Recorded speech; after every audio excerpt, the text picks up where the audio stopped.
in March. And then I got a shot of the vax in August. And then I got the second shot in September. And then I got the COVID again. I don't get what's going on. I'm no denier. I know what it does. I'm not afraid to take the vax. You know, in my misspent youth, I will meet a guy and get packages of powder not knowing what the hell was in those. I'm not worried about that. I believe the vax helps mitigate death and the symptoms. Data shows you that.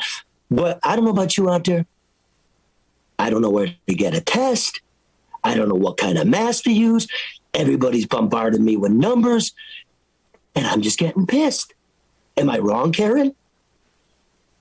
No, Charlie, you're not wrong. And that's part of what we want to talk about today. Everything is a bit confusing for people. They're looking for answers and they're not able to find them. But we got some answers today. We've got some answers today. We're going to talk to retiring Congresswoman Brenda Lawrence from the 14th District. What is redistricting doing in terms of Black representation? We're going to find out. We're going to also talk to Ed Sarpolous, our official pollster from Target Insight. He's going to tell us about redistricting and what that means. We're going to talk to Steve DeLee, get an update on the nursing home deaths, the count, the lawsuit. Where are we? What does that mean? Where are we going? Where are we headed? And then we're going to pay homage to death of the Coney King today on the No BS News Hour with Charlie LeDuff, live from his dog's cage, his COVID cage. Como cage. Como cage.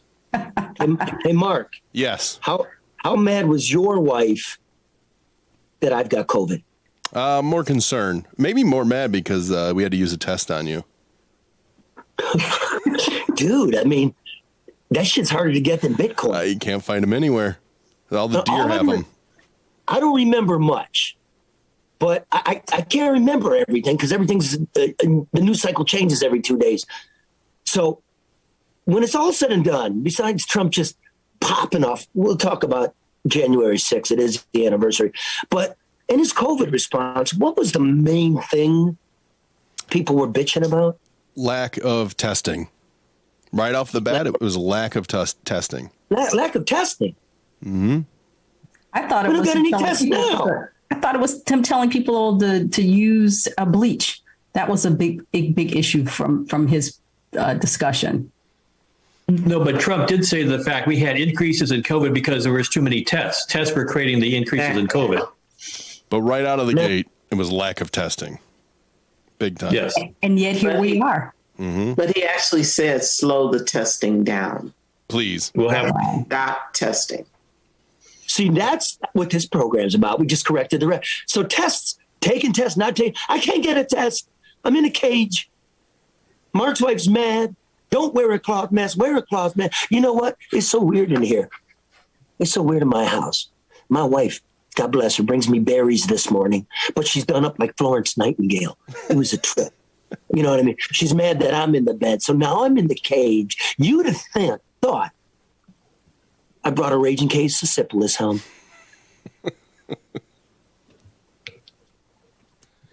Intro, Joe.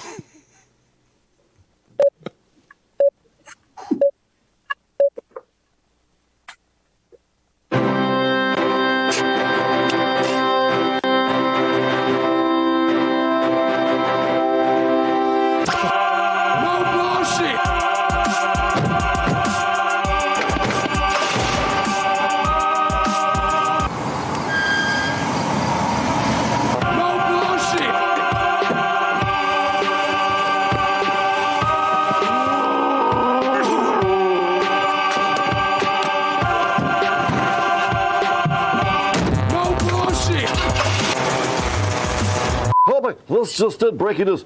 No more bullshit. No more bullshit. No bullshit.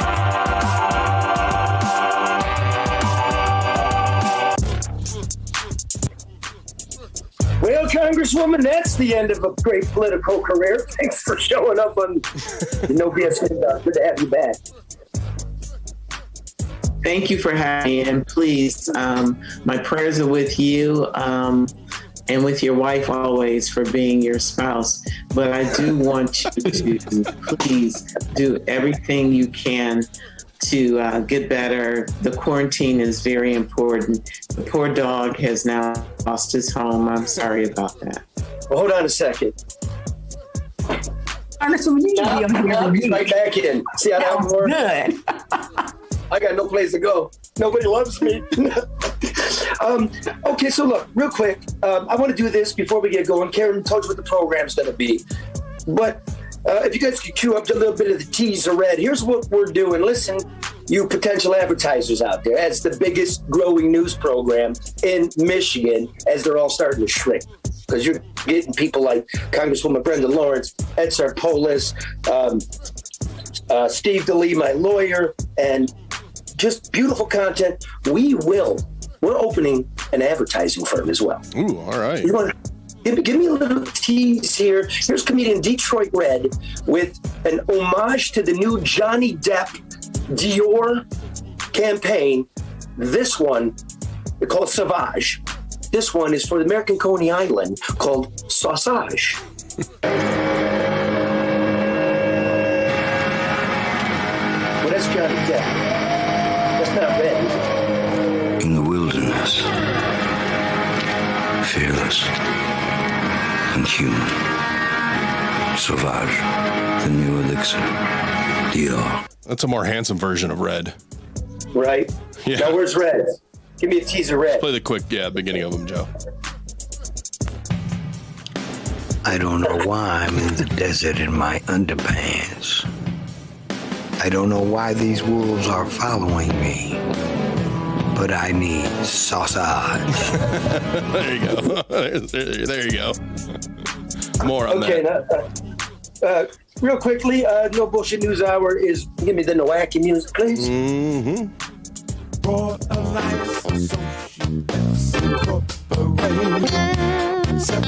going to ask the Congressman, it looks like the Fed's going to raise interest rates. Listen, you got to get a strategy. You got to get a plan. Maybe you're not a big-time city official who's got a lifelong pension.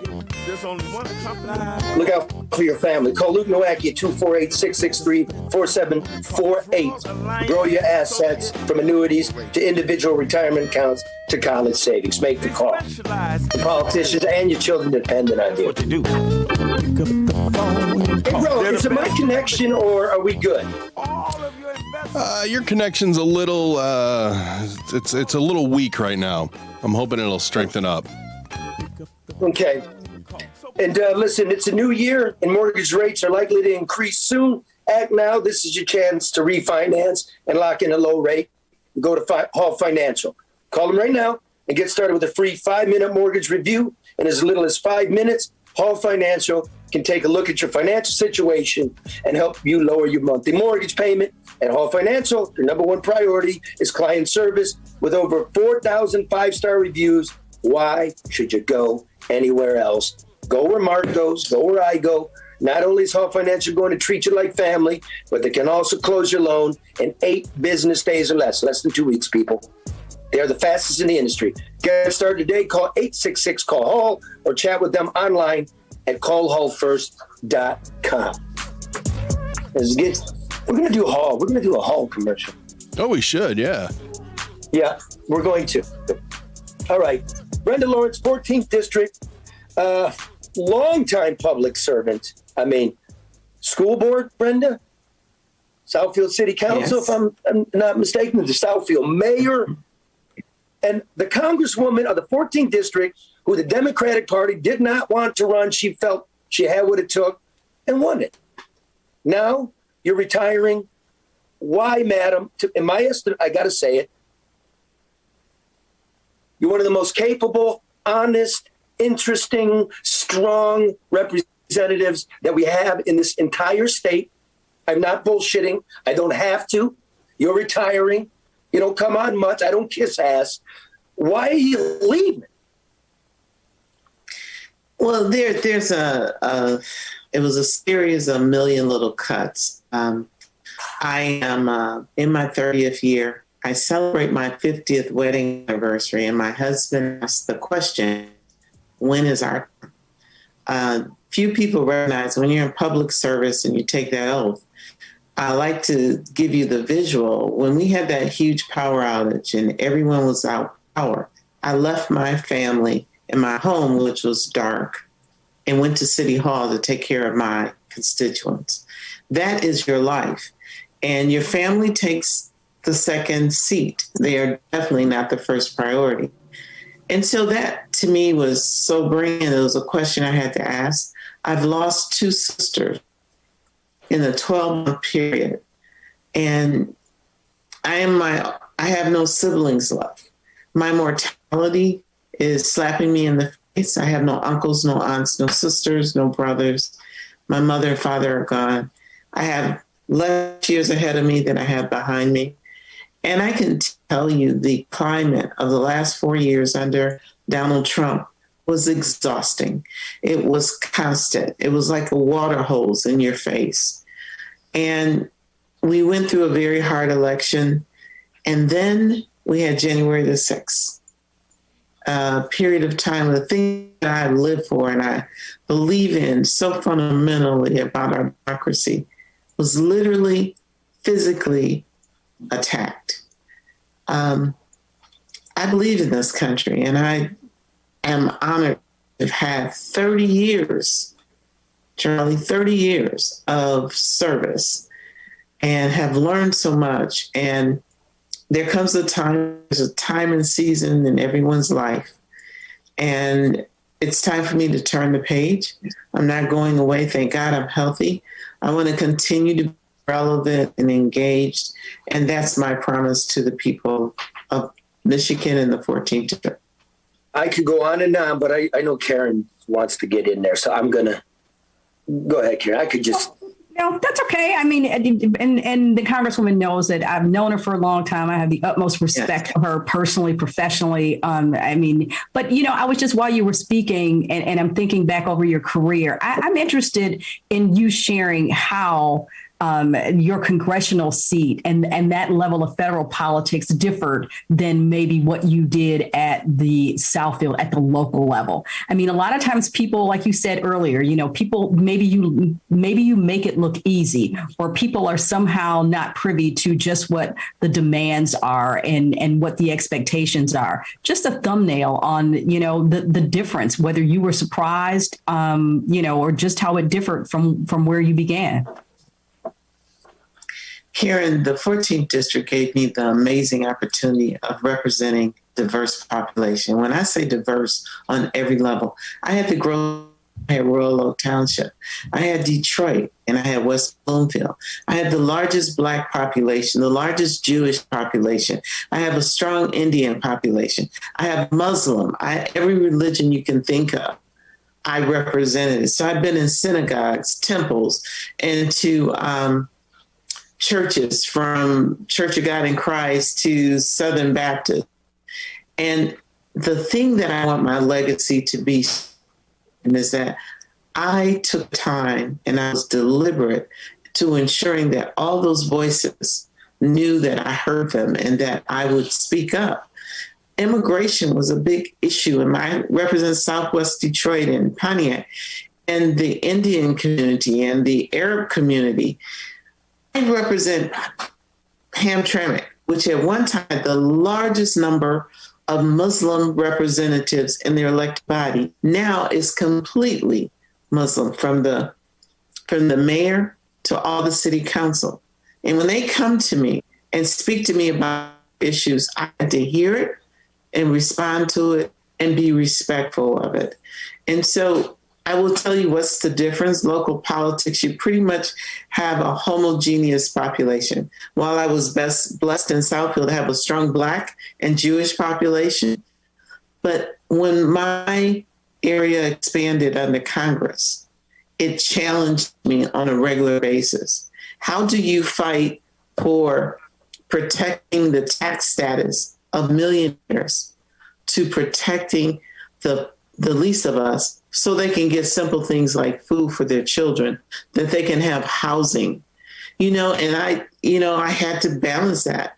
The good thing about local government, I was in Southfield, my tax base was 60% corporate, Few people knew that. So for me to be engaged and connected to my corporate, the people who they say are the enemy, the CEOs, no, I had to sit at the table and be in the room because my city did not survive unless they survived. And I have a respect for corporate America that some will just like to demonize. Yes, they've got their problems, and I don't have any problem calling them out. But if we don't have a strong economic base in America, we don't have jobs. We don't have innovation. We don't have manufacturing. So to me, if you can't get in the middle of this and be able to have to spin your head around every 5 seconds to hear this issue, fight for that issue, stand up for the truth in another issue. And, I'm sorry, Charlie, but one other thing that frustrates me, some politicians, and Donald Trump was one of them. Come on, Black people, what do you have to lose? You're broke, you're uneducated, and you're unemployed. Well, guess what? I represent one of the strongest middle-class Black communities in this state. And it will, equate to around the country. And Black people are educated, they are employed, and they are middle class. Is this part of your thinking too? Look, they just redrew all the congressional districts. If you're not, you stay tuned. If you're not quite sure, we'll have Ed to explain it. They're redrawn now in a way that there might not be majority Black district at all. It's very you're the only African American representing Michigan in Congress. We could have zero. They've flip-flopped basically your district, right? So now you used to do like the east side of Detroit and the Grosse Points and Southfield and across the top there. And now you'd have to do Western Wayne County. Is it part of this, like, I don't want to introduce myself to a whole new group of people. I'm tired. It's time to go on vacation with my husband. Is it that we got 5 people moving around looking for a job and you're not about that? So I love a good campaign. Ed knows and have witnessed some of the campaigns I've been in. I've been in a total of 12 in my career, and I've won 10 of them. I am a person that just comes to life during that time. And for the record, my district was divided into 3.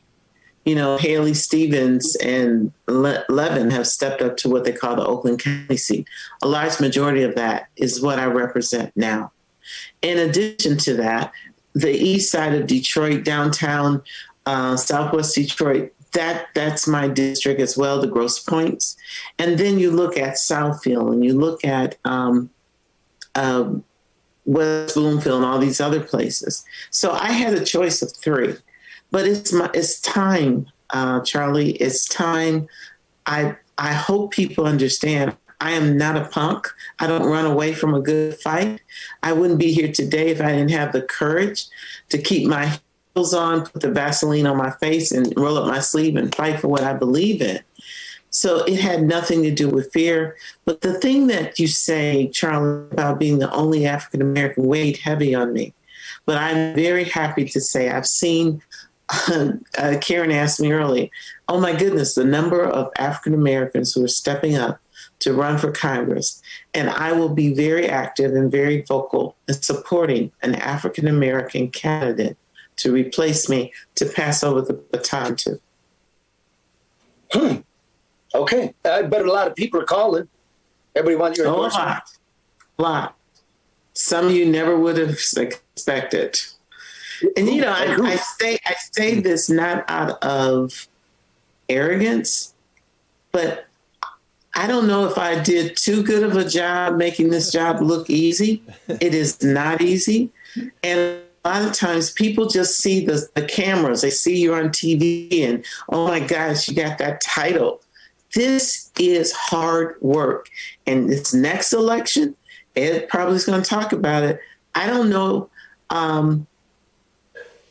what this next election and presidential election will look like, but it's going to be even harder for us. And it's more pressure on us as Democrats to fight for what we feel is the moral compass of this country, for those democratic values and issues that we believe are fundamental to us having a country of freedoms and of rights. They're under attack now with the failure for the Senate to act. Does that not keep me awake at night? Absolutely. How in the world can you not just sit there and pass over voting rights after what we saw we went through, whether you love Donald Trump or not? That is insane. Voting rights, if we don't have voting rights, we don't have a democracy. Can I respectfully ask you this, Congresswoman? I mean, when I think about it, and I think about this, just how much we are still trying to resolve and do. The same things that we're asking for now are the same things that we've been asking for as Democrats, as people of color, as Black people in this country for 50 years. And at some point, we have to sit back and ask, why are we still working on the same things with so little progress? Oh, I don't ask that question, Karen. I said, oh my goodness, I didn't know that the fights of my grandparents would be my fight today. And if nothing else, I want my legacy to be, whenever the issue confronts its head, when the nasty, evil head of injustice sticks up, it's like that game where you're constantly hitting the head to knock it down. Unfortunately, this is what America has become. We have now issues, Karen, just like you said. My grandmother fought for voting rights, not to mention my parents. And now here we are again. And so I have to push all that emotion aside and get to the issue. And that is, we will have rights and freedoms in this country that our forefathers set down, whether they envisioned a time like this or not, that we fight for them and to ensure that we are a democracy and a country that live true to one nation under God, indivisible, with liberty and justice for all. Congresswoman, what do you say to these people? Because I saw someone say this, because it's politics and everyone's going to speculate. Right after you said you would not run for re-election, Representative Rashida Tlaib said, "I am." And what do you say to those people that say, "Oh, she's not running because they'd rather have Tlaib, the Democratic Party"? No, they wouldn't. Give me a break. I am not. Yeah, right on, man. That runs away from that. Rashida Tlaib is an elected member of Congress. She has the right to run wherever she feels. Rashida's decision did not bear on me, and my decision, what Rashida did not bear on me. She is elected. You can agree with her politics or not, but she is sitting in the halls of Congress because the people sent her there. So, I ran races. I ran against Brooks Patterson. Come on. I'm not afraid of a person. I run because I believe in things, and I'm making this decision, being of sound mind. I'm making a decision to join my husband of 50 years, to turn the page and to still have leadership in this country. As many years this guy gives me the opportunity. Oh, and let me give you a little math here, okay? From the real deal. If you're looking at it, Mark, the Democratic Party would much prefer Brenda Lawrence to Rashida Tlaib. Brenda Lawrence, not divisive, roll up the sleeves, get it done, not playing the cameras, no offense to Tlaib. Brenda Lawrence, and not moving her address to go find a job. Oh, no. I think this is Brenda Lawrence's decision, and I respect it. Now, last time you were on the program, Brenda, you said something deep, which really made me respect you. And let's take it to January 6th of, I get all the years confused because of COVID, 2021. You said to me in November of 2019, I said to you, what do you think about the impeachment? Now, you said, I think it's counterproductive, it's divisive, let's censure the guy, let's move on, and let's elect somebody else. I thought, deep. And it proved to be true, what you said. It proved to be true. But you caught shit, I caught shit, and you have to soften it.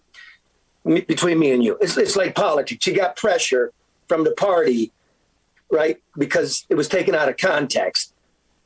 But it's true, right? You spoke true then, and it came to be true. Am I wrong? You know, Charlie, we're now going through the January 6th investigation. The truth has taken on that whole statement of what is true, has taken on a whole new life of itself. There was a time when I would speak truth and it would be validated. We're in an environment where when you speak the truth, and sometimes when you have convictions, it is ripped to shreds and people attack it. It's disheartening to watch McCarthy and to watch the Senate Minority Leader say something different than what they said when they were catching their breath after running down the hall from their life being threatened, the most bipartisan day on the Hill, because Republicans and Democrats ran together for their lives. They were afraid. They didn't sit there and say, oh, Donald Trump sent these people. You run if you want to. I'm good. Tell them to come on in. They ran for their lives. And now, even though we have clips of it, it's being told a totally different way. It's the reality I live in, unfortunately, now in politics. But Charlie, I can't labor on it because every day I have to wake up and fight another fight. And just really be committed to what I perceive as the truth and hold people accountable for what they do. Congresswoman, what are you going to look for in the person that you endorse going forward? Well, one of the things that is not lost on me, being an African American, I want a person who knows what that means. For me, it means acknowledging our past, but being open to our future and embracing the present. Not have your head stuck in the sand and say, oh, Black people got it made. Look, you got a Black president, so why don't we move on? Or, I hear Republican African-Americans say, look, I worked hard. I made it. Everybody else can do the same thing. Stop whining. I need someone that can have the heart of the forefathers who came before us, who knew sometimes I had to give up my life so that my children will have rights and freedoms. I want someone that strong. I want someone who's educated, who can be able to dissect laws and policies. And I need who can communicate without losing their mind. Because there are times when I want to scream from the rooftops. But as a representative, I have to process the anger, the disappointment, and also celebrate the successes. I need someone that can sit in the temple and in the mosque and in the synagogues and the churches. That's important to me. Yes, you're an African American. So far? You get it. Do you have anybody in mind? Sorry? Do you have anybody in mind that you want to share? Next week, I will be telling you who that person is. Really? Wait. I'm still deciding. And if you got any room, talk to you too, Charlie. If you got any room, I'm just going to. If you can get out of the dog pen, we'll talk. Now, look here. Here's the thing. I'm going to leave it. I promised you I'd get you out of here, but you're welcome to stay. Can you ask the president to get some tests out? And here's some ivermectin from my dog. Ivermectin. Now, I do not recommend, don't kick me off Facebook. I'm not recommending you take the dog's heartworm medicine. I do not condone this statement. I do not condone this statement. But it's getting to the point I'm going to have to nibble a half of one of these because I'm half a wolf. I mean, geez, oh, Pete, what am I going to do over here? Tell the president we need some tests. Well, before I leave, I just want to say thank you, Charlie. It's important for our democracy that all voices are heard. You are a unique voice, and I just want to thank you for staying true to the mission of what media should be in America, where people are respected even if they have a different viewpoint. I also want everyone to know that I am so grateful for the opportunity that the people have given me.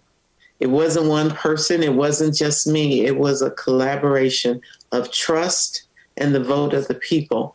And as I turn the page, not forget representation matters and who you send. Because I had a very, very close person in tears tell me they voted for Donald Trump. They said, I thought that was just theater during the campaign and he wouldn't be that bad. During a campaign, people show you who you are. And if you're truly engaged, you will see who those candidates are. Look at their record and please vote for a person who will represent you and give you representation that you can be proud of. Thank you so much. Wow. Really, thank you for your service. And I would say, we're just mad. We need some representation, and not by the political parties, because you were up there in Washington. This is a bunch of narrow-shouldered, square-bottomed twerps that attack each other on Twitter, and you don't have any idea that the power goes out and the basements get flooded and that the congresswoman or man is simply our mayoral representative to Washington. So if you're going to take the good woman's seat, and it's not hers to give, then don't forget about us. Yes. And by the way, we're not the media, we're the press. I'm sorry. There's a difference. There's a difference. Anyway, thank you so much. Your media, but your press creates media. Thank you very much, Charlie. My ladies, thank you for being here. Bye-bye, everyone. Be safe and please feel better, Charlie. I will. Bye, Congresswoman. Bye-bye. Bye. Bye-bye, Karen. It's actually not and bad. You too, Ed. Everyone, happy Thank New you. Year. Same to you, yes. Now, we're going to get to Ed Sarpolous, but before we do, we want to tell you about ADR. You know, all done right, all districting redone. We've redrawn congressional districts, and they're a mess. I don't get it. Ed's going to explain it, but they should have called ADR consultants. What, right? Yeah. That's who you call when you need to get something done right, on time, on budget, in the correct way. Now, they don't normally do congressional redistricting. They do IT, demolition, rehab, project management, owner representative service, technology deployments, but they get it done right. Make sure your bottom line comes out right. If you're having trouble, you can't negotiate the government, you call Barry Ellentuck, who's ethical, honest, smart. You all know that, at 248-318-9424. Mention a No Bullshit News and tell them you need to get your shit fixed. Barry Ellentuck. Can do, get it done guy. For all your development needs, everything, right there, just call him. He's available. Now, Ed Sarpolous, are you the CEO of Target Insight? I'm the founder, CEO, and president of Target Insight. Oh, I knew that. And the official pollster of the No Bullshit News Hour, correct? Thank you. Yes. You're welcome. I bestow. Now, Ed, quickly, every 10 years, the congressional districts and the state and the House, and they get redrawn. We're on that 10th year. What has happened? Give me the congressional layout first. Oh, very quickly for your viewers, I've been doing this since 1986. In the 80s, I'm currently working in the city of Chicago representing the Black Caucus and their redistricting efforts, be sure that they're represented. And when I came back from Chicago after working with the Black Caucus and drawing the redistrict lines, I thought I was in Texas. This was back in July, August. I listened to the commission talk. I said, this is what Texas is doing, and we're accusing Texas of voter suppression of the Black community, and that's what we got here in Michigan. 2 years ago, I was talking with you, and I said what was going to happen, happened. It happened. I said the commission was going to screw things up. What happened was, the fact is that when the commission people, the 13 people that joined the commission, they had their own agenda when they were on the commission. Their commission was to take out political gerrymandering out of the process. But the Constitution said not to use racial gerrymandering. They use racial gerrymandering to use black voters as pawns to achieve their political purpose, basically creating more moderate to liberal districts. So basically they can fend off Republican takeover, okay? So why is this important? Because typically since 1980, whether you're Republican or Democrat in Michigan, the first thing that we did, whether you're Republican or Democrat in control, you drew the black minority districts first under voting rights, okay? That's the first thing we did. Let's pause there real quick.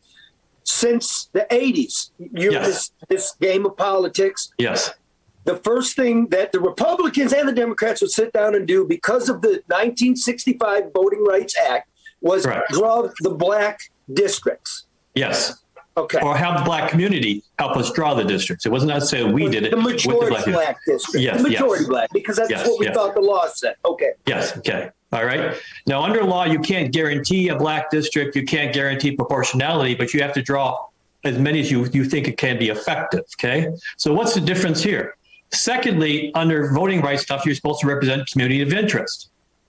Okay. Well, this commission never defined what they meant by community of interest. They never published any guidelines or rules. They said they're protecting community of interest. Well, the largest community of interest in the state of Michigan is the black community. It was never on their list. They wouldn't divide Dearborn, but they're willing to divide the black community. They're protecting a certain East Asian group of people in Westland. They want to split them up, but they're willing to split up the black community because the black community provide them the pawns that they needed to just achieve their political direction. So you're saying this 13-member committee, that the majority basically wanted to create some safe Democratic areas? And Republican areas with purple districts in the middle, yes. Okay, and so... At the expense of the black community. And so because in this way, I'm just going to say it, man, tell me, so sort of well-to-do liberal whites figure the blacks will go along with them, and if we draw it this way, pat on the head, patronizing, you'll come with me, I know it's good for you. Is that what we're seeing? Yeah, but they're not all whites. Also, there are other people of other ethnicities part of this process. It wasn't just whites. You got to be careful on that, okay? There was other racial ethnic groups that were part of this process. They're looking for political gains, not the voting rights. So what happened is I'll give you a case in point. 10 years ago, when I was part of the process of proposing plans in the News and Free Press, we ended up with 2 black majority congressional districts. They have drawn none this time around. Wait. I thought the Voting Rights Act was to help enfranchise African-American voters that didn't have any. And that's why Martin Luther King Jr.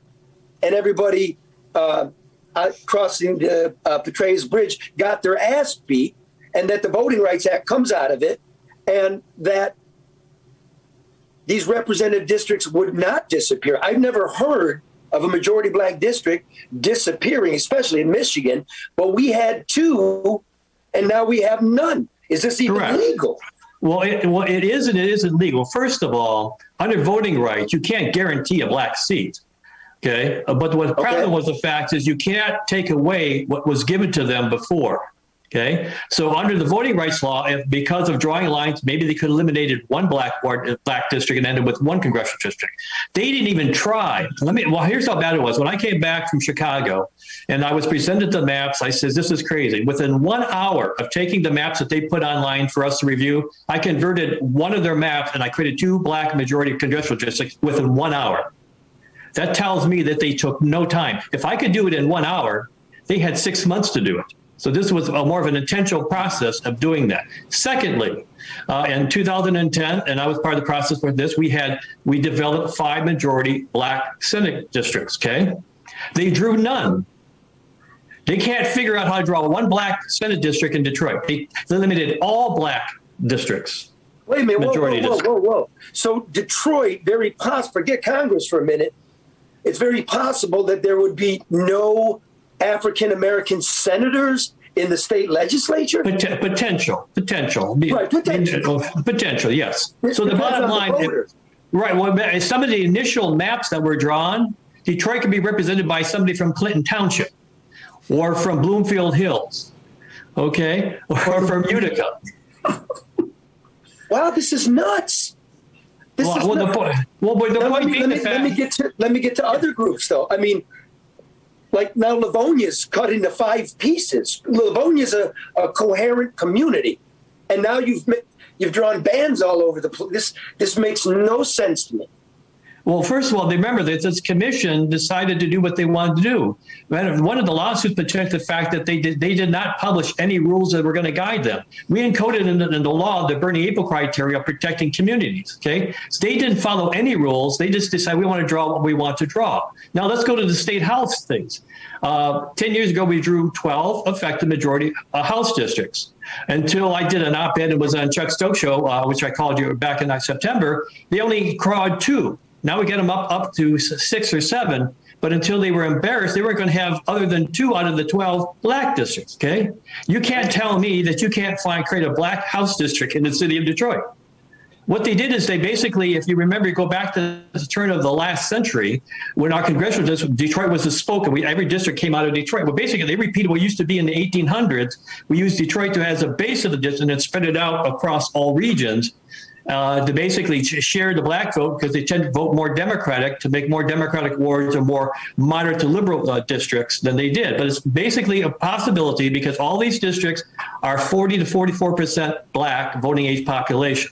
As you know, that typically the black community does not get the money to run races. So all these new candidates running, basically most they can raise for a house district might be $20,000, $30,000.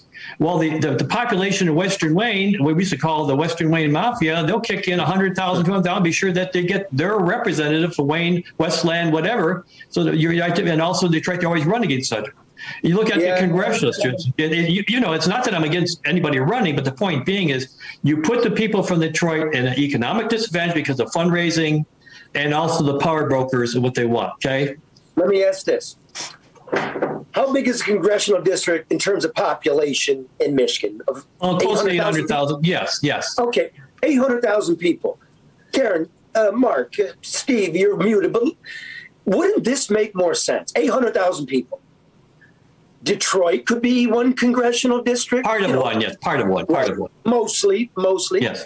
Western Wayne County could be one. Macomb County could be one. Oakland County could be 1.5, part of another. Wouldn't that make more sense in terms of who actually lives in a district and what the representative would take to Washington? Well, the law doesn't allow you to do that because you have to remember that it's also population equality. For example, I can create the second black congressional ward using East Point, Warren, okay, and the southern border of Macomb County to help create that other black congressional district, okay? You don't have to go all the way up to Pontiac. So when you're doing redistricting, we can pick up blacks from southern Macomb County, southern Oakland County, and we can go all the way down to Romulus, okay? So you're not going to do that because the fact you can draw a black congressional district, 2 of them, by taking into account the black communities that are surrounding the city, that left the city, the population. Well, here's what I just said. I said we don't have any. No, we don't. So here's one in the middle. Here's at least one. Okay, Detroit. And, they didn't even do that. Wow. And listen to this, okay? They hired a legal team and supposedly a statistical analysis. Someone who claims to have, has all these degrees on doing all this analysis. And when she made her quotes was, because one thing when you test the district, it's irrespective of the fact you look at vote history, voting in primaries in the past 10 or 15, 20 years. She only used, according to her quotes, the 2020 general election to make her decisions. When asked about why didn't you go back 10 years and look at local primaries where blacks competed with whites, she said the data, I couldn't get any, it wasn't available to me.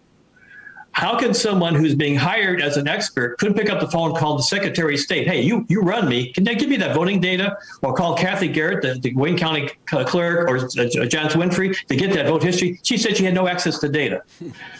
Okay, well, how can you and I can get it? We just call the clerks and saying, can you give me the last election or download it off the screen? She claimed all she had access to was the November. Well, basically, she was saying the fact, well, the blacks and whites were voting the same, so whites support black voters. Well, if you're a Democrat, you're going to vote for the same damn president, whether you're white or black. She was trying to imply that voting for Joe Biden meant that whites voted like blacks. Well, that isn't true. Look at, John Connors when I ran his race in 2012. We were losing to the fact that we could convert some whites to vote for John Connors as a black person. We were losing in the polls, okay? Brian Vaxxed was going to lose the first time. So the point being, the whole team that wasn't set up was designed to do one thing: use the black community as pawns to achieve their political media purposes when they were on this commission. Because there was not good for anybody. That's not good for anybody. That's not good for anybody. No, Last question, Ed.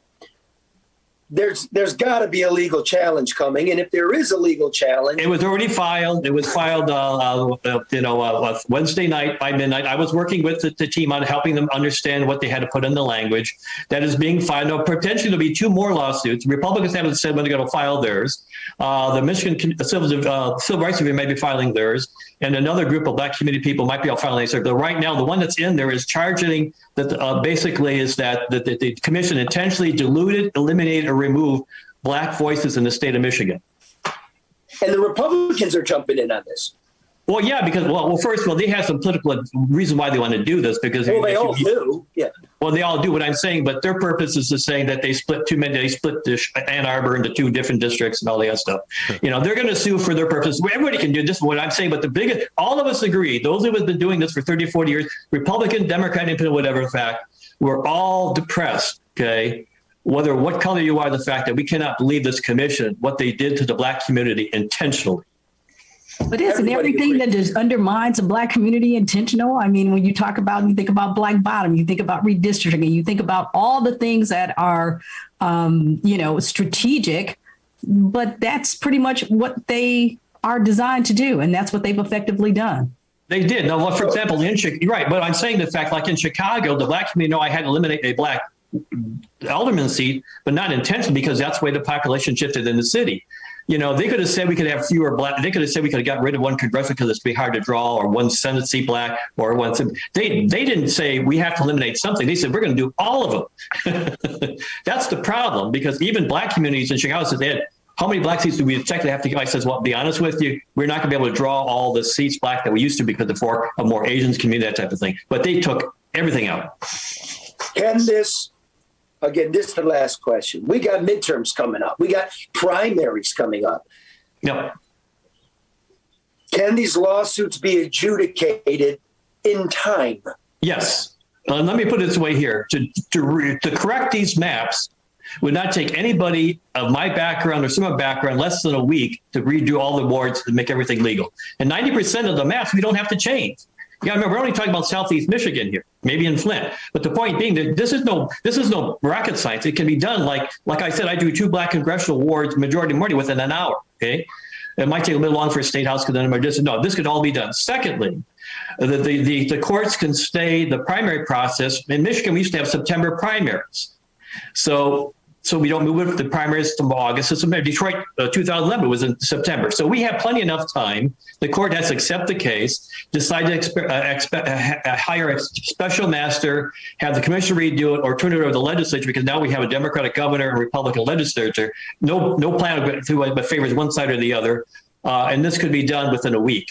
Okay. If you weren't doing all the legal arguments, this is very easy to do because 90% of everything that's been drawn, Republicans, Democrats say we sort of like it. It's just this whole black thing, which bothers both sides of the aisle. So this is, folks out there, I know it's wonky, but it's important. Keep an eye on it. It's no bullshit news hour. Ed, what do we do? What's their feeling, the party's feeling on the duck do, this new duck do? Well, the problem is the fact we don't know what the courts are going to do because the duck do. The duck do. Oh, well, the point being is they want to know the people who are watching what the duck do. No. The duck do. The duck do. Okay. You know what I'm talking about? Well, you explain it in your words. The duck do. You mean what's a duck do? Yeah, what's a duck do? I'll do it. What's a duck do? Quack. Quack. Thank you. Well, the problem is the duck dude's never quacked. The duck dude's never quacked because, that's for example, my man. See, okay, I'm trying to prime my man because he's the coolest, funniest dude in politics. The guy knows everything, and he's super cool. What I'm telling you, the fact is that I was informing the ducks back in July with op-eds, paper, and data analysis systems since July. I redid it again in September and October. I even went on Chuck Stokes' show to tell the ducks, here's what you need to quack about. They remained silent. Matter of fact, all the duck leaders haven't even spent time raising money for an expected lawsuit. What the lawsuit that we filed, where I was part of, the people who supposedly should have been raising money for the last year or 6 months, or even 2 weeks ago, they have yet to raise a penny. They were silent. You heard it. I'm going to leave it at that, Ed. Stay if you like. But that's a good segue, because you've all been asking me what's up with the nursing home audit. You know, it started with my lawsuit. I'm trying to get data. Like, that's what smart-minded people try to do. Numbers, not opinions, not politics, not shouting. So my lawyer from the, what is it, Steve? The Mackinac Center for Public Policy, right? Yeah, that's correct. Now you can get to update. It's the 6-month anniversary of the Auditor General of Michigan taking up that count. It's been a half a year. We'll get to that. But first, we'd like to, how am I going to do this? Our very good friend at American Coney Island, the true king of the Coney, Chuck Keros, passed away last week. He was 88 years old. We'd like, at the end of this program, to give homage to that family and to what they created here in Michigan. In the meantime, Red really got influenced by Johnny Depp's new commercial, Sauvage, the Christian Dior cologne. Johnny Depp's out there in the desert playing a guitar. Coyotes are running around. He never even puts the perfume on. How much do you think this commercial cost? Too much. Don't know. Like $2 million for the Super Bowl, $5 million to Johnny, $5 million for the film. I mean, dude. Well, when you go out and buy it, Chuck, Charlie, when you go out and buy it, you know how much they paid for the ads, because you won't be able to afford the bottle. That's true, yes. And isn't it really like trying to convince guys to put on perfume and the guy never puts the stuff on? Yes. So, you know, Coney Island is really not a hot dog. It's a sausage with natural lambskin casing. That's why they snap when you grill them. So Red decided for $100 to create his own commercial. He's very proud of it. He edited it. We're up late. We're talking about it. Do we want to give him, Mark, a little bit of the Johnny Depp? Yeah, we can. And then go into Red? We can do that. Joe, can you roll just so people know what Johnny Depp is hawking? Look, man, watch this. This is insane to me. Here we go.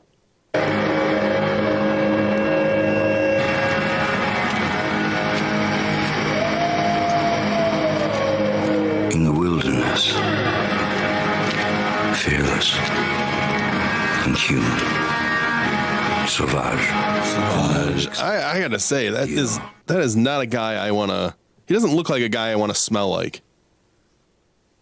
I'd party with him in a heartbeat, man. I'd even drink Dior with him. Yeah, but does he look like a guy you want to smell like? But now when you watch Red's ad, Red looks like a guy who knows how to eat. Okay, now that was Sauvage. We like to call this one Sausage by Detroit Red. I don't know why I'm in the desert in my underpants. I don't know why these wolves are following me, but I need sausage.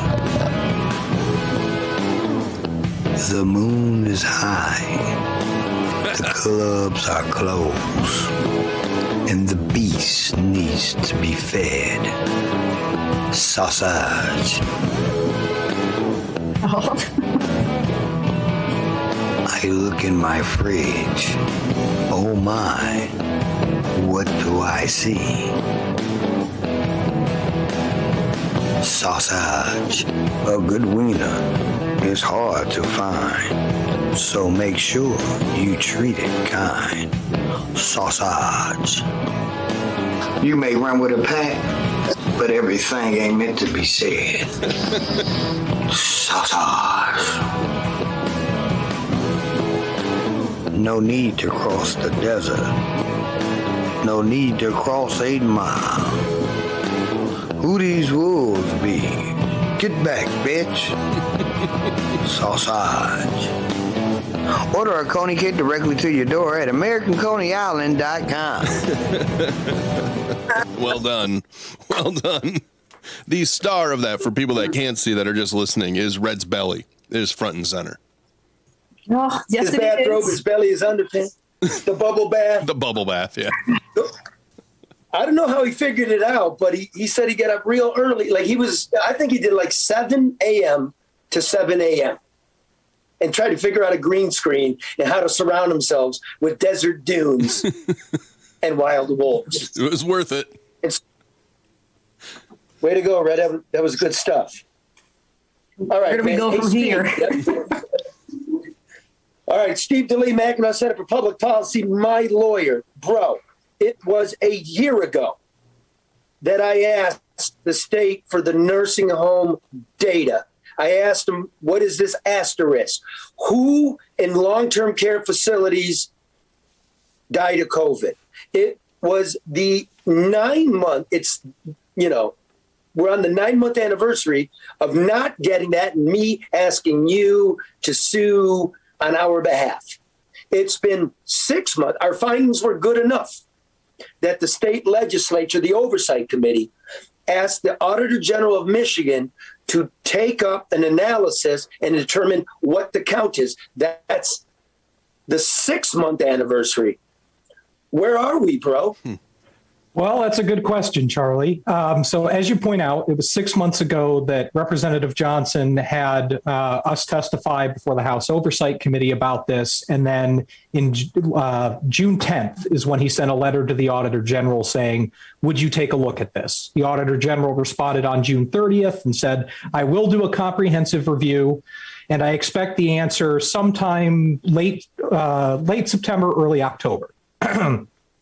And there was a response in late September, early October, but that response was, we've reviewed all the deaths overall. And it turns out there were 822 more deaths everywhere in Michigan. But it's going to take more time for us to take a look at the long-term care deaths. That's going to be another couple of months. And the timeline was late November, early December. As you have no doubt noticed, it is now January. So we are still waiting for the final review and the final numbers on that. How can this be? I mean, why can't we press a button and know? Well, that's the $1 million question. And I don't have a for sure answer for you on that, unfortunately. But my likeliest guess is that we don't have this information readily available. In other words, it does not appear that there is a single unified database or two databases that can be easily compared to say, this is a nursing home death or an adult foster care death, and this is a COVID death, and they match. If that existed, I would imagine this process could have been completed. So the fact that it hasn't been completed seems to suggest that maybe that's not the case. So here's what we do know, because you and I have been working on this. This is what I'm going to say. You tell me if I'm misinterpreting or not. That they never knew. The fact of the matter is there was nothing coherent ever to actually focus and keep track of this population. That would be, again, the skilled nursing facilities, right? Medicaid and Medicare pay for that. The adult foster care homes, the homes for the aged, which don't provide 24-hour nursing like the nursing homes. So when we say nursing homes, we're talking about all of this. We're looking at the back and forth with these emails, and we find out that they're curious about it. So they've got an epidemiologist, a data guy, trying to do some stuff on the side to catch up, but it was never, ever put in place. So all this time, they were making decisions that they told us was based on data that I don't believe existed. Am I wrong there? Not wrong. I think it's just a matter of nuance, right? So The nursing home facilities, they never tracked before April. And in April, they started asking them to self-report. The adult foster care, the homes for the aged, those facilities, as long as they had 13 or more, they asked them to start self-reporting in October. And then a large portion of those facilities, those that have 13 or fewer licensed beds, still aren't required to report. And we have not seen, unless you've come across something that I haven't, we've not seen any system other than that kind of self-reporting that would validate it. So in terms of, is it automatically being tracked? If something is put in this database, does it flag this database? I've not seen any evidence of that. All I've seen is evidence of reaching out to these facilities and trying to get them to report the information that they are going to report. So to be clear,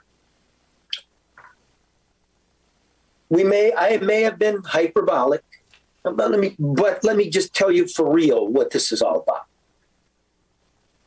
Maybe everybody was honest. We hope everybody was honest. The nursing homes reported honestly, even kept track of the people they shipped to the hospital and they died there, and the nursing home reported it anyway. According to that internal talking that we got, they weren't aware of it. They're not even sure. They don't know. We know that 55% of the other facilities weren't even required to report anything until late October, and it came in November of 2020. Almost a whole year goes by, the first real spike, and we don't know. 25% of the population has never been tracked because the state never required them to be tracked. So maybe the number comes in right, maybe the number's wrong. That's not for us. But what Steve and I tried to do was to ask an antiquated governmental bureaucracy to get into the modern world, to fix their shit, to get their processes in place, to be able to measure the most important number, deaths among the most at-risk population. If we can accomplish that, we did something. You all out there do what you will with the number. That's not our job. But we're proud of what we did. And we hope that no matter what the number is, that they get their shit in order, just like the unemployment agency. And yes, I am receiving your emails and your messages, and I know that they're accusing you of fraud and that you didn't commit fraud and that they don't know what they're doing. That's a fact because the Auditor General did a study on that, as did the unemployment agency. There was so much waste and abuse, you weren't part of it, and you're being tagged because for decades, the state bureaucracy has crumbled and we couldn't see it. Is that true, Steve? Yeah, I mean, essentially what you said about forcing a change is exactly right. As you pointed out, nobody knows what the number is right now because we're waiting on that report. But at the end of the day, your lawsuit and the emails that followed up were able to identify, essentially, we have a huge problem. And that huge problem is we don't have a centralized database for this. We're not tracking it accurately or adequately. And so even if everyone was completely honest and 100% correct, I mean, that would be a good thing. That would mean fewer, we don't have more unknown dead. That's a good thing. But it does mean that processes need to be changed and fixed so that the next pandemic, this doesn't happen again. Let me ask you a little bit about that. We've talked about the nursing homes, both within and outside of the pandemic and the impact, the death numbers. I mean, these are facilities that have long gone without the proper oversight, without the proper inspection. I mean, we've talked to some folks. I mean, so, we keep talking about what the pandemic did in terms of shining light on areas of disparity. And okay, this should be a priority. I mean, their senior citizens, the elderly, the vulnerable part of our communities are in these facilities, uncared, unnoticed, unaccounted for. I mean, just with no oversight. Shouldn't that also be part of it in addition to being able to document these numbers we know that they're crap. I mean, we heard that the past 2 years. What's going to happen or what should happen, or should that be part of what we're asking for? Well, I think you raise a really good point. Those two things are directly related, right? If you can't even keep track of the number of residents that are coming out of these facilities and are passing away in a hospital, then what else are you not keeping track of? And I think that goes to the heart of your question.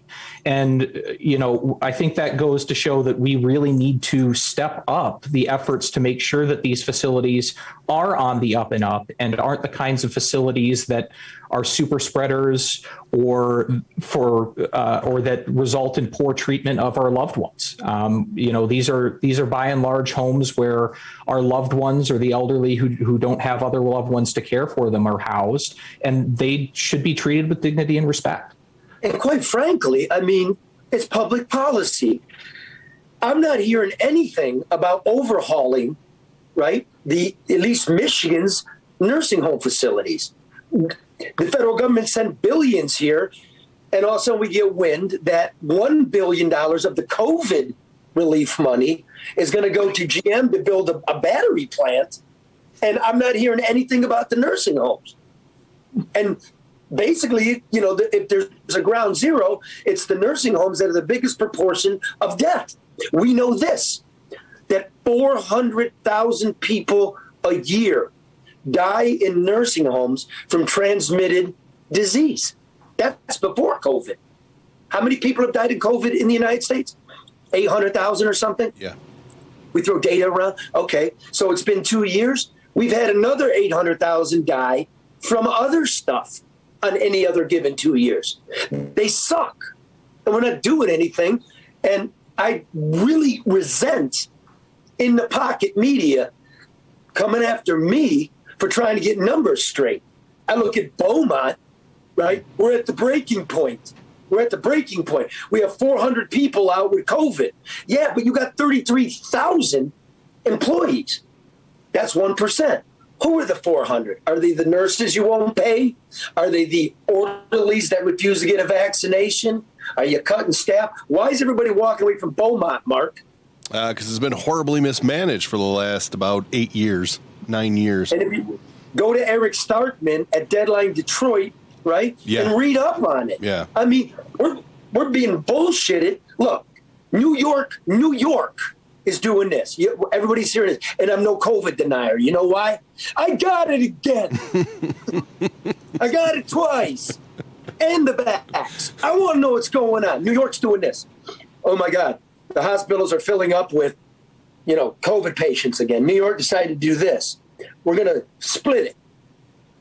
Who's hospitalized because they have COVID as opposed to who's hospitalized and has COVID? Feel me? Yeah. Because everybody going in the hospital now with a broken arm is getting a COVID test. Yep. So you get the test, you have it, you're now a COVID patient. Oh, we're swelling up. COVID's real, man. Charlie, you see a lot of healthcare workers on Twitter, and they're telling you, there is a difference. Like, because there are people that are not getting the vaccine or that are leaving for other reasons. So they're understaffed. And so it appears that the system is overburdened, but they do not have the staffing for it. They're not telling you why it's that way. It's just, oh my God, everybody has COVID. Everybody's, the whole fear factor thing, like start to, compartmentalize some of this information so that you can understand what we're really working with. And people don't want to do that. I read a New York Times article, and if you read the article, read it, the more you read, the more you understand. It's like it's nothing like what you're being told. But people are not even listening to the people that they're listening to. And so what are you going to do, Facebook? Limit us as the truthiness factor? We are the truth. We're just going against the mafia, right? From the PR firm to the media to the political parties, right? It doesn't matter to me which party, you're in power, we're looking at you. This is ridiculous. It's not even, everybody's talking about the science, Charlie. Yeah, there's some science, but there's also heavy political science in what's being pushed and what's being told. And we're so anti whoever doesn't agree with us. If we disagree, that's fine. Stop saying that people are stupid or dumb for not believing or doing something that you think or have somehow been convinced that you should do. And Steve's one of the guys I go to. Like, I wrote something over the holidays, and I get I'm a liar. I'm not a liar. Remember, Steve? Look, we got some data, which is from mid-October to mid-November, right? Of the total people that died from COVID in Michigan, 25% of them were fully vaccinated. Correct, Steve? That's what we talked about, yeah. So how is it that we're lying or manipulating data? Again, reading the Beaumont story, because I'm not talking to Beaumont, but it's in one of the papers. The spokesperson or the doctor, the epidemiologist from Beaumont said, of the people in the hospital, right, that are COVID patients, 65% of them are vaccinated. 65% are not vaccinated. 35% are vaccinated, like me. That number, went from 95% effective, 68% effective, 70%, 65%. I don't know what we're in, but I know I'm frustrated. My mom's frustrated. Karen's frustrated. Steve's frustrated. Mark? I'm frustrated. Yeah. We're from all spectrum in this country, this program here. You're bombarding us with bullshit, and you're using something really serious to be making political points. And you heard Brenda. I think if I really distill what she said, I'm sick of it. I want to live my life. Is that right? Yes. I don't want this. That's what I took from it. Yeah. I just, people are confused though, Charlie, and they're frustrated. I think early on, everybody had a lot of anxiety, and whatever they were saying, they were listening to. You're still telling people to wash their hands. Like, what kind of society are we in when you're still telling people to wash their hands? Karen, I stopped washing my hands like 5 months ago, ever. I don't ever wash them. Just for you.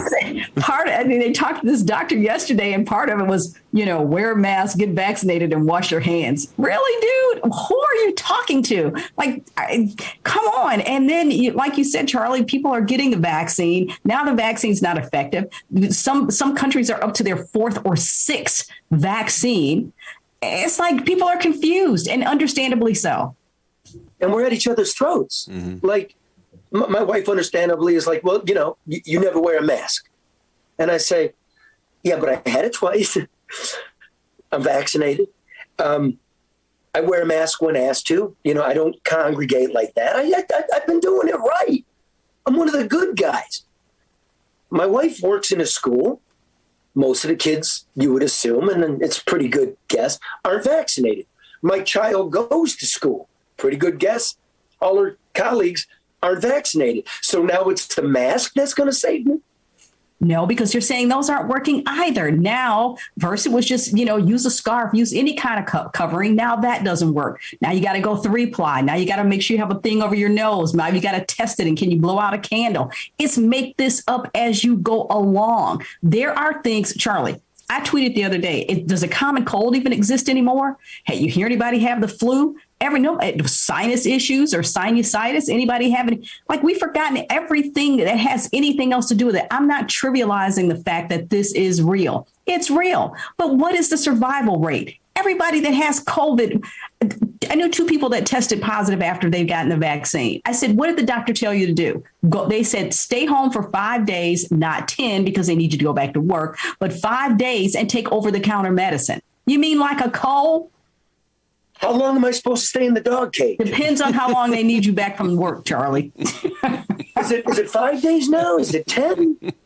It was 10. We were even talking about, what does asymptomatic mean? Does asymptomatic mean you have it, but you're not showing symptoms? Yes. Or does it just mean you're not showing symptoms? Who knows? Mark? If you're asymptomatic, it means you have it, but you're not showing symptoms. But you can still spread it. Then why would you take a test? Well, if you were exposed to somebody that did test positive, you're supposed to take a test if you are exposed to someone that tested positive or you have symptoms. But the problem is, get a test? The problem is you can't find tests anywhere. That's the fuck is going on, man? Okay, look, 2 things. It's just 2 things. I'll be in the dog cage. Throw me a bone. Look, I just need 2 things by the time I come out of the cage. Where can I get a test? And how many old people died in these facilities? You're asking a lot, Charlie. And I got these twats in the media and online. Man, you're twats, dude. I'm not against it. I want the answers. I'm not parroting shit. We all want the answers. Steve, why don't we have any answers, bro? Lots of complex data to go through, it appears. It's a complex data. Lots of graphs. It's a great graph. I don't want any more graphs. Just give me a test. Yeah, no more graphs. Yeah. God. All right, look, let's take this home here. Detroit lost an icon. Chuck Keros, the dapper, high-living proprietor of the American Coney Island restaurant, who popularized the iconic chili dog by expanding into the suburbs and shopping malls of post-war Detroit, died last week. He was 88. And our respect to his family. Among his drinking family, not his blood family, were Mayor Coleman A. Young and news anchorman Bill Bonds. The three could often be seen drinking in the Coney Island late into the night. He and actress Carol Channing would paint the town red whenever the actress was in town for a live show. With all due respect to the hundreds of dukes and duchesses out there was only one Coney King. And if any proof need be given, consider that Carol's funeral cortege was escorted by Detroit police officers who blocked off the downtown intersections this week around the restaurant so the king could make his final loop. And as the hearse idled outside, the family of Chuck Keros stepped in for a dog and a beer in his honor. Even the guys from Lafayette, Coney Island next door came in with their eyes low and their hands out, offering the family a kind and sincere acknowledgement. It was a subdued scene, to be sure, but not a sad one. The family certain in the knowledge that the Almighty serves loose burgers and cold beers in heaven. And on that note, this was a story we did, I believe it was last year, when Chuck was still alive, and that his cousin George, who ran Lafayette next door, because Lafayette and American came from the same family till George sold it. But there was all confusion about it. But it's a really nice history of what the Coney is, what the Karos are, and what Detroit was, is, and shall be. With that, I wish you a good day. Enjoy the listen.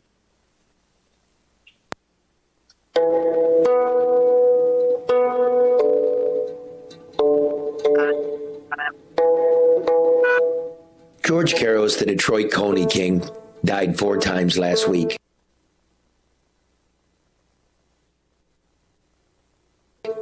To make mention of the other George Keros Coney Kings, who are related, share the same name, and also reside in the Detroit area, thus sowing confusion and despair all around as they fielded condolence calls for a man who was not their father.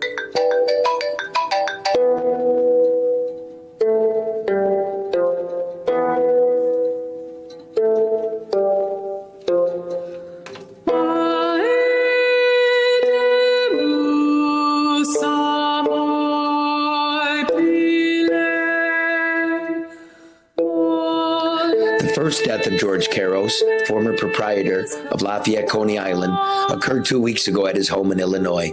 He died peacefully at 87. The second death of Lafayette George came a week later when his passing was reported online by a local newspaper as breaking news. The story was riddled with inaccuracies, which were quickly copied and disseminated by the other news outlets. That's when the calls started pouring into the other George Keros families. The third death came the following morning when a corrected story was published in the paper's print edition, which was gratifying to the other Keros Coney families who had been barraged with texts and voicemails. Yes, all was good, except for the fact that the photograph was not that of Lafayette George, but rather of his cousin, also named George Keros, himself the one-time prince of American Coney Island, located directly next door to Lafayette Coney Island at the corner of Michigan Avenue and Lafayette Boulevard in downtown Detroit. The two Georges were related and grew up together, but it can be accurately reported that they were, in fact, not the same person. Sadly, George of American Coney Island passed away in 2002. And now, here he was, passing away again, making him our fourth George Keros of the week. Imagine the confusion of poor Chuck Keros, 83, the retired king of American Coney Island, when the morning paper arrived on his porch. Looking up at him was the picture of his brother next to the story of his cousin. It must be said that Chuck is living the latter years of old age and struggling with the difficulties that come with that. Looking down at the thin news pages, his first feelings were those of disorientation, something like an old sailor on rough, strange seas. My brother died. And then the tears flowed. Oh my God, I'm next. And then King Chuck gathered himself, wiped his eyes, poured a regal cocktail, laughed hysterically, and then canceled his subscription to the newspaper.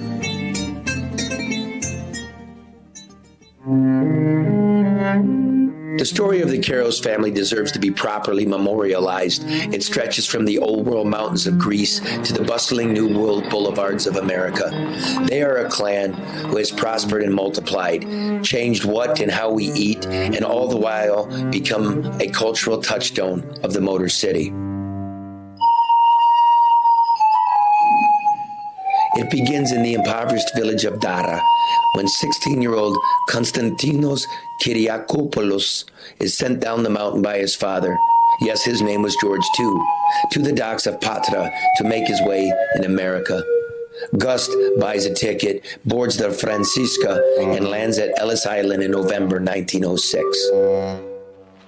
Coming home from Coney Island by Len Spencer and Ada Jones.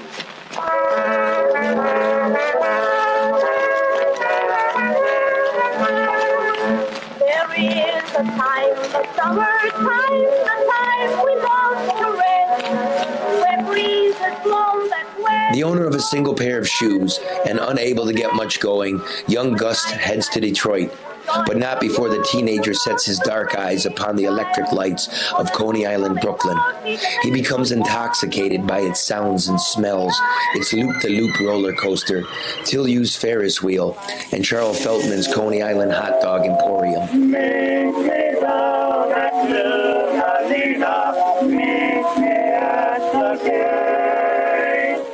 Gus shines shoes, pushes popcorn on Belle Isle, and sweeps shops. He sends for his younger brother, Vasilios Billy Karos, who makes his way down in 1910, boards the SS Themistocles, and finds his way to his brother in boomtown Detroit. Gus and Billy try their hand in the automobile and pickling plants, but settle on hat repair and shoe shining at a small storefront at 115 Michigan Avenue near Lafayette Boulevard. They install a grill in the corner where they roast hot dogs for sale. The hot dogs catch on after Gus adds a homemade meat sauce, a proprietary recipe that is still used today. Remembering his time in Brooklyn, Gus christens his creation Coney Islands in 1917, the same year alcohol is outlawed in Michigan. Business is good at the new American Coney Island, helped along by the speakeasy and gambling tables in the basement. So good, in fact, that Billy opens his own joint directly next door in 1929, calling it Lafayette Coney Island.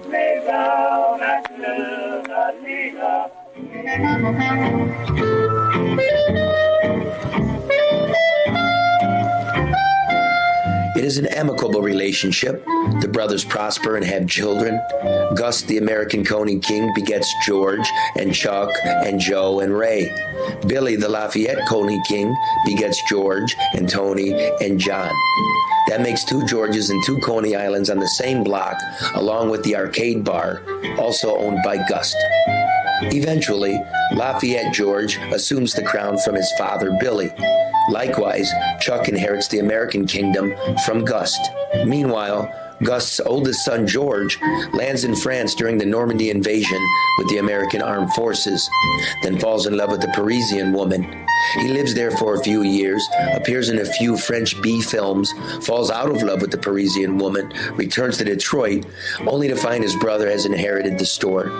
As a consolation, George is given the corner bar. Meanwhile, Chuck sends for his cousin back in Greece. His name too is George, and with Chuck's help, cousin George from Greece opens his own Coney Island in the suburbs of Detroit. But he is another George for another time. Lafayette George eventually sells his diner to his employees, who are neither Karoses nor Georges, but rather Ali and Abdijah. Lafayette George is survived by his sons Bill and Stephen, his daughters Leslie, Sandra, and Madeline, and 5 grandchildren.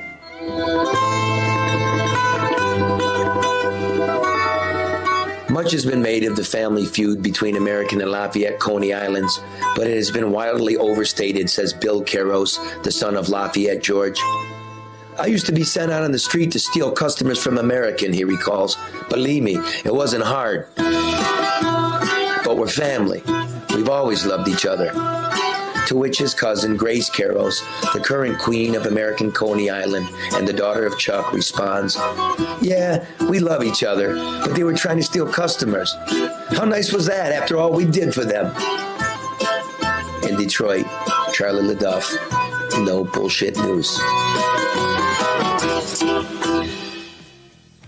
That's very nice, Charlie. Opa. Very nice. Our condolences to Grace and her family. Where's the you, Chuck? Save me a place at the bar, bro. Steve, thanks for being here. Brenda, good luck with everything. Ed, you know what a duck does. Get back in your cage. See ya. That's the best damn news program in the country.